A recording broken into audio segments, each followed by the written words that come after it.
길을 걸어오는 동안에 어느새 광야에는 어두움이 찾아왔습니다. 형을 피해서 도망온 야곱에게 어두움은 그를 기다려주지 않고 다가왔습니다. 외삼촌 집이 있는 하란까지 얼마나 이 길을 더 가야 할지도 암담했습니다. 그러나 피곤이 몰려오자 야곱은 주위에 있는 평평한 돌을 하나 골라서 베고 누웠습니다.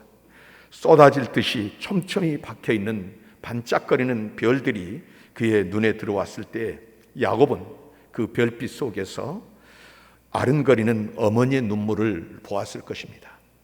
어머니와 고향을 향한 그리움과 더불어서 앞날에 대한 두려움이 그를 휘감았습니다. 외삼촌이 있는 밧단 아람까지는 아직도 가야 할 길이 많이 있었지만은 또 그곳에 간들 어떤 일들이 기다리고 있는지 알 길이 없습니다. 지금 야곱을 둘러싸고 있는 이 어둠은 그의 운명과도 같은 미래의 어둠이었습니다. 그는 그 밤에 그 두려움을 품에 안은 채 잠이 들었습니다. 우리는 동방의 의인 욥을 잘 알고 있습니다. 그의 모든 소유가 사단의 손에 맡겨졌을 때에 그의 고난은 물질의 손실을 통해서 먼저 왔습니다. 욥기 1장 3절에서 말한 그 많던 소유물들, 양의 7천이요 낙타가 3천이요 소가 500결이요 암나귀가 500마리요 종이 많이 있었으니 그렇게 많은 소유물을 불과 몇 절을 지나는 동안에 빈 털터리가 되고 말았습니다. 소와 나귀는 스바 사람에 의해서, 양은 하늘에서 내리는 불에 의해서, 약대는 갈대아 사람들에 의해서 모두 약탈당하고 그 많던 종들을 잃었습니다. 슬픔과 재난의 소식을 전하고 있는 사이에 말이 끝나기도 무섭게 채 한숨 짓는 그런 한탄할 여유도 없이 고난은 꼬리에 꼬리를 물고 찾아왔습니다. 그리고 마침내 욥에게 있어서 그의 면류관이 되었던 10명의 자녀가 죽었다는 소식을 듣습니다. 그 많던 재산을 주식 투자하다가 또는 노름하다가 또는 술 마시고 허랑방탕하다가 잃었다면 내 잘못이라고 회귀하고 추스릴 수 있을 것 같은데 부자라고 유세 부리지 않았고 가난한 자를 외면하지 않았던 자신의 모든 것이 그렇게 하루아침에 무너져 버렸습니다. 10명의 자녀들이 서로 다투다가 그런 일을 당했다고 하면 가슴이라도 덜 아플 텐데 형제간에 우애 있게 지내고 함께 같이 사랑의 그 식사를 나누는 가운데 그의 자녀들은 건물이 무너지면서 모조리 압사했습니다. 오랜 지병으로 죽었다면 그들의 죽음을 예상하고 이별을 준비했을 것입니다. 그러나 그것은 어떤 경고도 없이 그에게 불쑥 엄습해 왔습니다. 그는 그의 자녀들을 떠나보낼 준비가 되어 있지 않았는데 그의 자녀들은 그의 곁을 훌쩍 떠나가 버렸습니다. 너무나도 가슴 아프게. 숨쉴 겨를도 없이 찾아오는 고난 앞에서 욥이 가장 먼저 했던 일은 무엇일까요? 여러분이 이런 일을 당했다고 하면 제일 먼저 무엇을 했겠습니까? 욥기 1장 20절입니다. 욥이 일어나 겉옷을 찢고 머리털을 밀고 땅에 엎드려 예배하며 놀랍게도 욥은 그 엄청난 사건 속에서 땅에 엎드려 예배하고 있었습니다. 그리고 그는 고백합니다. 21절입니다. 내가 모태에서 알몸으로 나왔은즉 또한 알몸이 그리로 돌아가올지라. 주신 이도 여호와시요 거두신 이도 여호와시오니 여호와의 이름이 찬송을 받을지니이다. 그는 자신의 모습을 알몸, 적신이라고 고백합니다. 어머니의 뱃속에서 태어날 때의 처음 그 모습, 베네 쪼그리 하나 걸치지 않는 철저하게 빈손이었고 벌거숭이었던 그 모습이었습니다. 그 말을 다르게 표현하면 그는 그동안에 하나님의 은혜로 옷을 입고 있었다는 것입니다. 하나님은 물질이라는 이름으로 그의 알몸에 옷을 입히고 계셨습니다. 하나님은 그에게 은혜를 베풀어 주셔서 10명이나 되는 자녀로 그에게 옷을 입혀 주셨습니다. 그러나 하나님께서 묵인하시는 가운데 사탄이 물질의 옷도 자녀라는 이름의 옷도 다 벗겨버리자 그는 철저하게 알몸 적신이 되었습니다. 아무것도 걸치지 않는 부끄러운 벌거숭이의 모습이 되었습니다. 사단은 욥에게서 소유를 다 벗겨버리면 하나님을 원망하고 돌아설 것이라고 했지만은 욥은 큰 신앙으로 그것을 극복했습니다. 그의 모든 것이 다 벗겨져 버리고 오직 벌거벗은 적신밖에 남아있지 않았지만은 그 적신 안에 하나님을 경외하는 신앙은 견고하게 뿌리내리고 자리 잡고 있었습니다.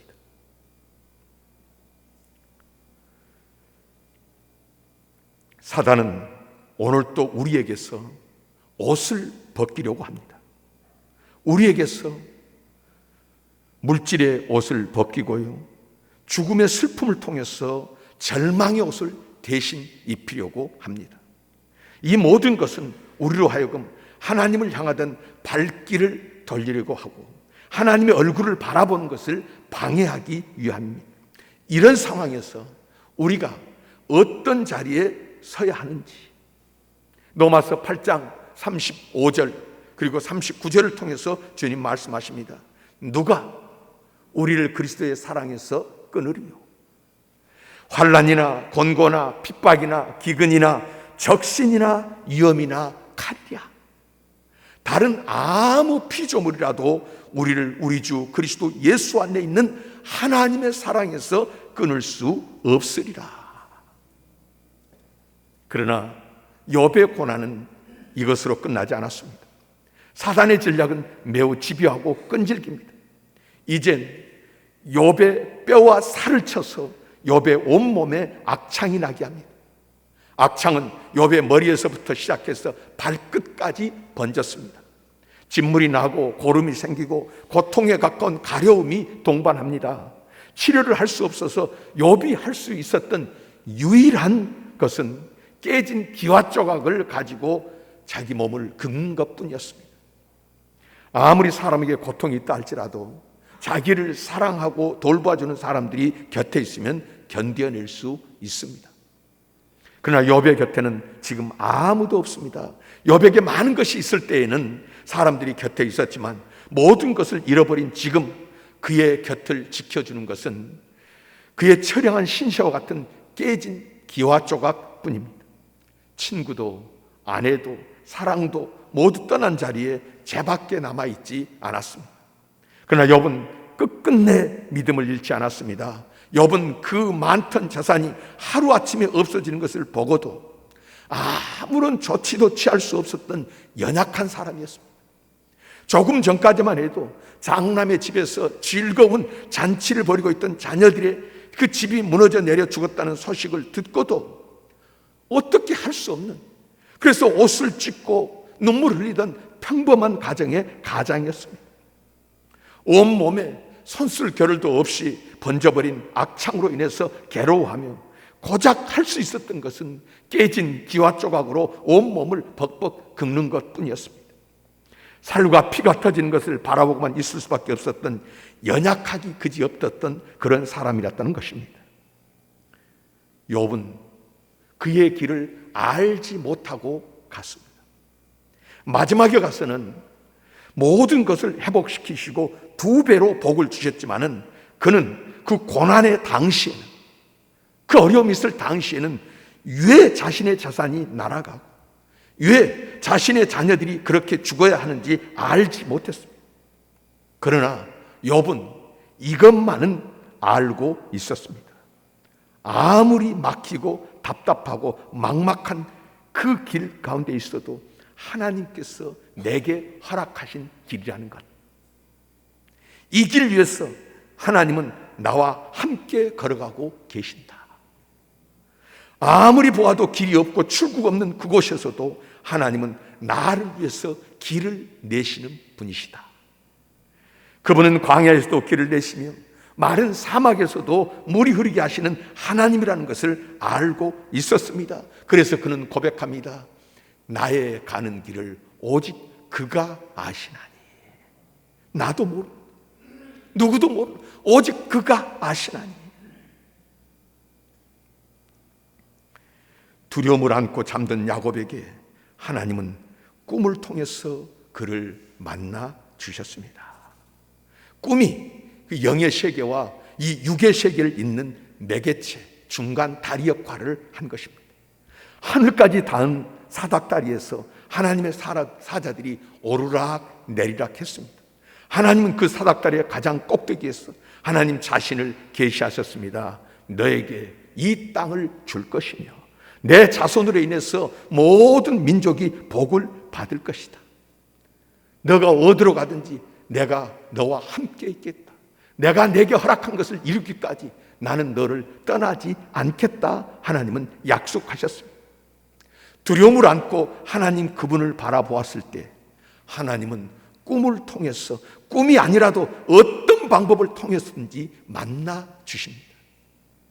십자가를 앞에 두고 기도하셨던 예수님을 생각해 보십시오. 예수님은 겟세마네 그 십자가를 앞에 두고 처절하게 겟세마네 동산에서 기도하셨습니다. 땀이 핏방울이 될 만큼 주님은 심각한, 내가 민망하여 죽게 되었다. 그날 밤 예수님은 어떻게 기도하셨습니까? 아버지여, 아버지여, 만일 아버지의 뜻이거든 이 잔을 내게서 옮기시옵소서. 우리 주님은 두려움과 고통 앞에서 솔직하셨습니다. 힘센 척, 안 그런 척 가면을 쓰지 않았습니다. 이것은 우리에게 복음입니다. 두려움이 올 때 우리는 두렵지 않은 척, 무섭지 않은 척, 아무렇지 않은 척 그렇게 웃을 필요가 없습니다. 주님은 겟세마네 그 기도를 통해서 우리에게 무엇을 말씀하십니까? 하나님께 두렵다고 말씀드려라. 왜 내게 이런 두려움이 오게 되었는지 그 상황을 자세하게 말씀드려라. 직장 때문에, 사업 때문에 어렵다고 말씀드려라. 자녀들 때문에 밤잠을 자지 못한다고 말씀드려라. 내가 이런 병을 앓고 있고 나의 가족이 이런 상황 속에서 병원에서 지내고 있다고 말씀드려라. 그래서 나는 무섭다고, 그래서 나는 두렵다고, 나는 고통스럽고 눈물이 난다고 말씀드려라. 우리 주님은 우리의 두려움과 아픔과 고난과 절망을 모두 경험하신 분이십니다. 그리고 그분은 우리의 모든 부르짖음을 다 들어주실 만큼 능력을 가지신 여유로우신 분이십니다. 문제는 그 두려움 자체가 아니라 그 두려움이 왔을 때 내가 취한 행동에 있습니다. 그 두려움이 찾아왔을 때, 그 두려움이 엄습해 왔을 때 가장 먼저 누가 생각이 났고 누구를 찾았느냐에 있는 것입니다. 예수님은 십자가의 두려움이 왔을 때 그 두려움을 가지고 아버지께로 나아가셨습니다. 성경의 유대 나라의 왕 아사는 발에 병들었을 때에 하나님께로 먼저 나가지 않고 의원에게 갔더라. 그리고 그래서 그는 죽었더라 기록하고 있습니다. 누가 먼저 생각났고 누구를 찾았느냐? 예수님의 기도를 다시 들어보십시오. 아버지요, 만일 이 아버지의 뜻이거든 이 잔을 내게서 옮기시옵소서. 그러나 나의 원대로 마시옵고 아버지의 원대로 하옵소서. 우리는 여기서 주님의 두 가지의 마음을 읽을 수 있습니다. 하나는 두려워하는 마음, 다른 하나는 아버지께 맡기는 마음입니다. 예수님은 자기 앞에 두려움을 아버지께 맡기고 있습니다. 주님은 두렵다고 고백했지만은 이길 힘을 달라고 기도했습니다. 우리는 두려움이 몰려올 때 어떻게 합니까? 기억하시기 바랍니다. 두려움을 고백하는 주님의 목소리를 맨 처음에 들었던 분은 하늘에 계신 아버지였다는 것을. 하나님은 저와 여러분들의 두려움의 고백을 가장 먼저 듣기를 원하신 줄 믿습니다. 잠에서 깨어난 야곱은 이렇게 고백합니다. 여호와께서 과연 여기 계시거늘 내가 알지 못하였도다. 야곱은 지금까지 하나님을 관념적으로 생각했습니다. 아버지가 믿는 그 하나님, 어머니가 섬기는 그 하나님, 자연 습득된 하나님을 믿고 있었습니다. 그런 믿음 속에서 그의 삶에 깊숙이 개입하고 다가오시는 하나님을 만날 수 없었습니다. 그러나 그런 그의 삶의 상황이 달라졌습니다. 아버지를 떠나 어머니를 떠나 광야에 서 있을 때 그곳에서 하나님을 만나게 됩니다. 습득된 관념의 신이 아닌, 지식의 신이 아닌 내 삶에 임재하시는 살아계신 하나님을 만난 것입니다. 다윗이 자기를 죽이려고 달려드는 사울을 향해서도 끝까지 그런 자격 없는 사람같이 보이는데도 하나님의 기름 부심을 받은 자로 인정할 수 있었던 것도, 사망의 음침한 골짜기를 지날 때에도 주의 지팡이와 막대기를 의지할 수 있었던 것도 그의 마음속에 가득했던 하나님 때문이었습니다. 하나님과 관계를 맺으며 살아간 광야 생활을 통해서 다윗은 거룩함을 알아보는 감각이 자라났습니다. 모든 것과 모든 사람 안에서 하나님의 아름다움과 하나님의 임재, 그 하나님의 거룩하심을 알아보는 그의 인식은 광야, 외롭고 힘들고 고통스럽고 쫓겨다니는 그런 삶 속에서 그는 그 경건함이 생겨났습니다.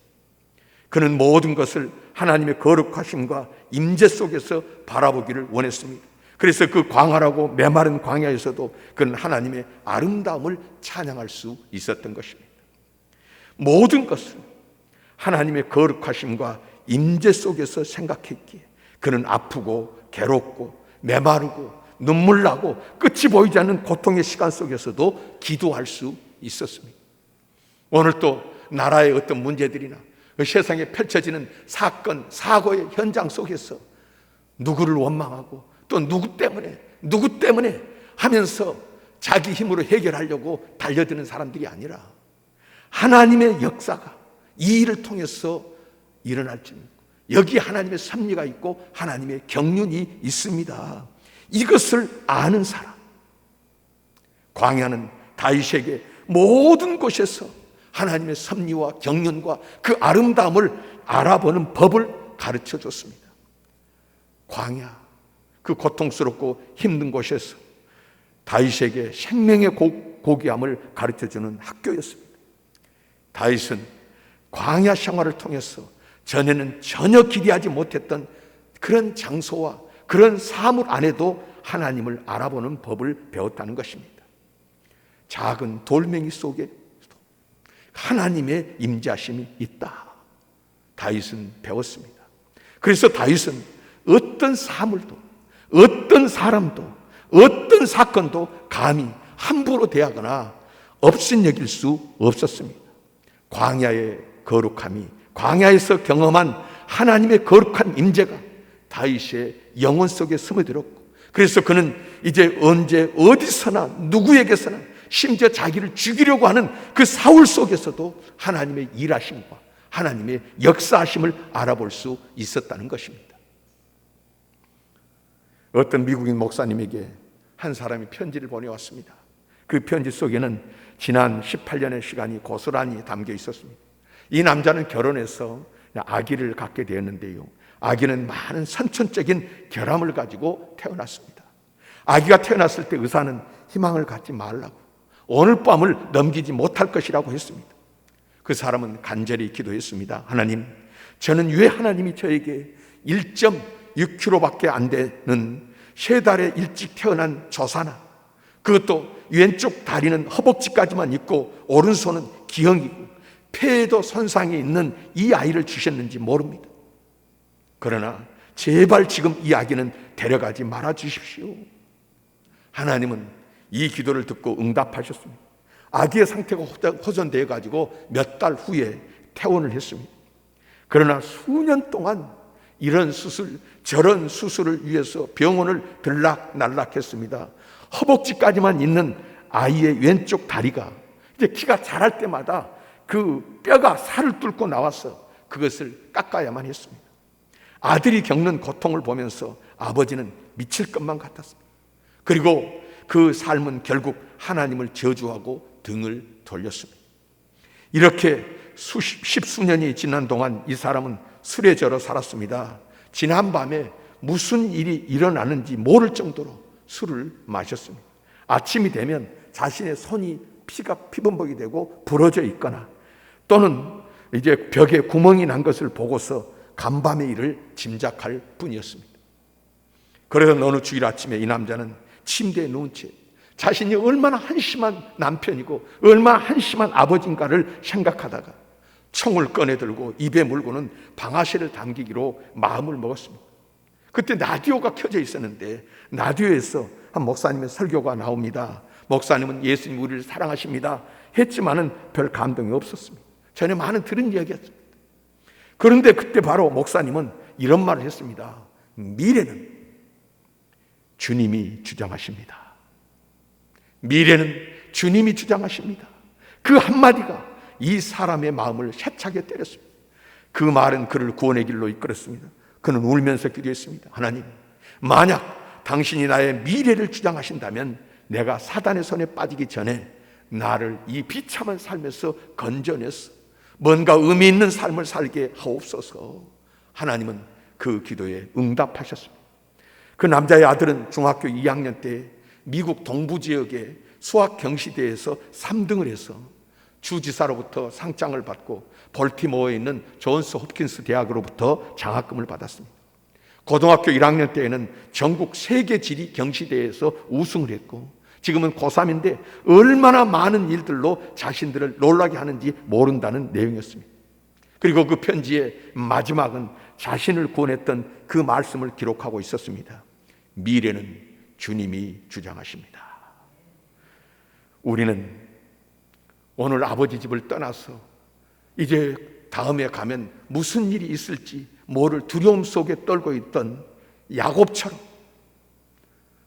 두려움 가운데 놓여 있을 수도 있습니다.